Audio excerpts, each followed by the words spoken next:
that in a blink of an eye, we will be together again.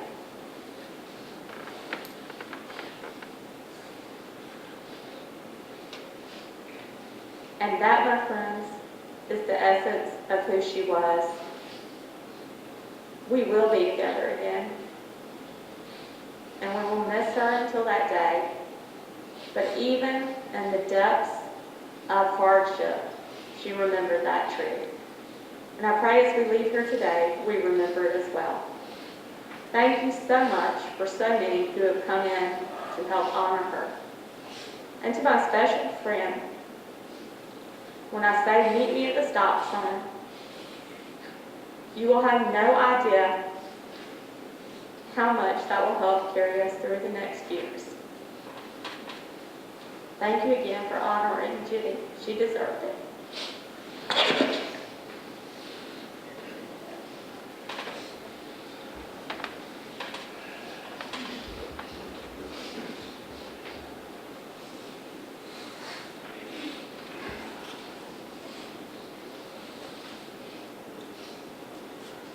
This is a little unconventional, but I think we've been hearing that Jenny's a little bit unconventional.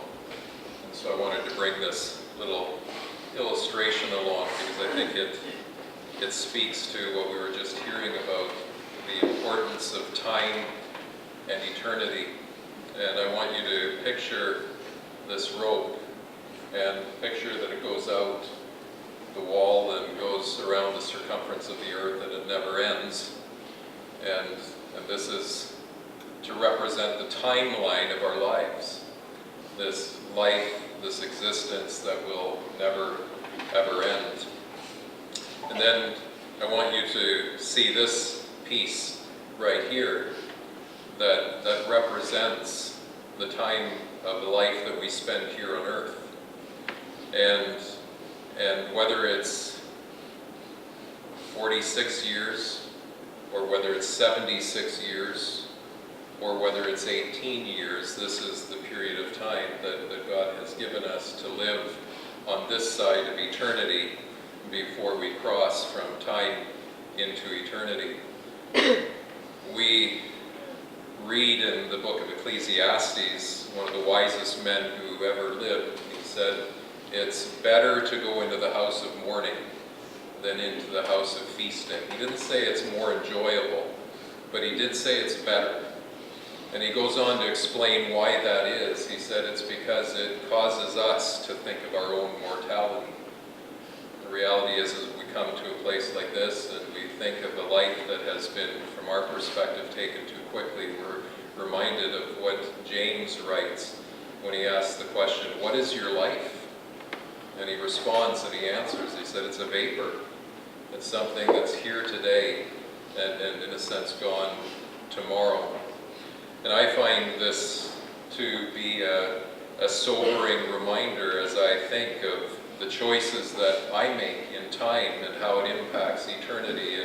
And as we were reminded, and as David comes to speak to us, and as we think in terms of eternity, what we do in this life here determines where, determines how we will spend eternity. And so with that in mind, Dave, I'm going to come. David, I think we all know David, Jenny's brother, and he's going to come and share his thoughts.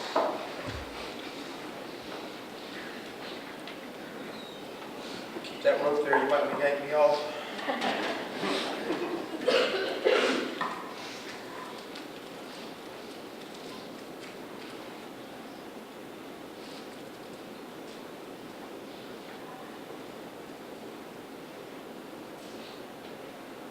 Wish I was. Land of cotton.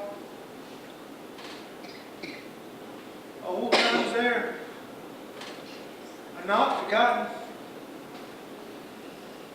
Look away. Look away. Look away. Dixieland. Dixieland, where I was born in. Early on one frosty morning, look away, look away, look away. away, Dixieland. Oh, wish I was in Dixie. Hooray! Hooray! In Dixieland I'll take my stand to live and die in Dixie. Away, away,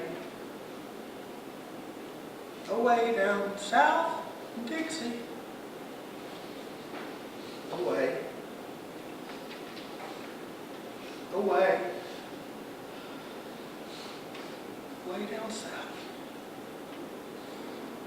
in Dixie.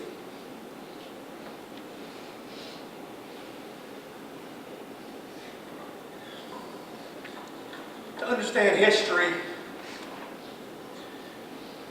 you have to understand context. So what's wrong with our world today? Everybody picks out this part or that part or the other part. We're screaming at each other. We're beating the tar out of each other.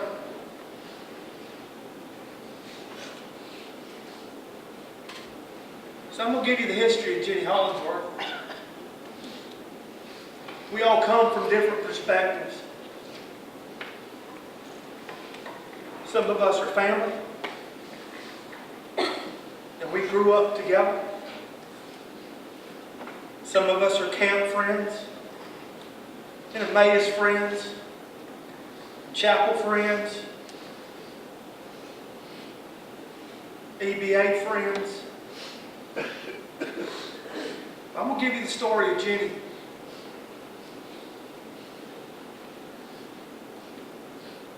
Jenny was a Southern girl. She was born April 11th, 1972. I was born 17 months earlier than her. That didn't matter. She thought she was the firstborn. We came into the family. Of course, y'all know Daddy and Mama. Daddy was raised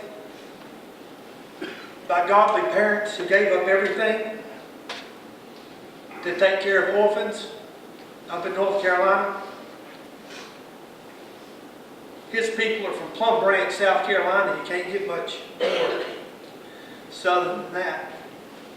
He couldn't wait to get back home to Georgia. Problem was, he ran to a little filly from North Carolina. Got set up. I'm not sure they're both sure they get that worked out 50 years later. But Mama was from Durham, North Carolina, but her people, the Hillsborough area, folks that have been there hundreds of years. But Mama's mama, who Jenny loved dearly, Grandma Lily. Grandma Lily had raised Mama by herself. That didn't happen much in those days.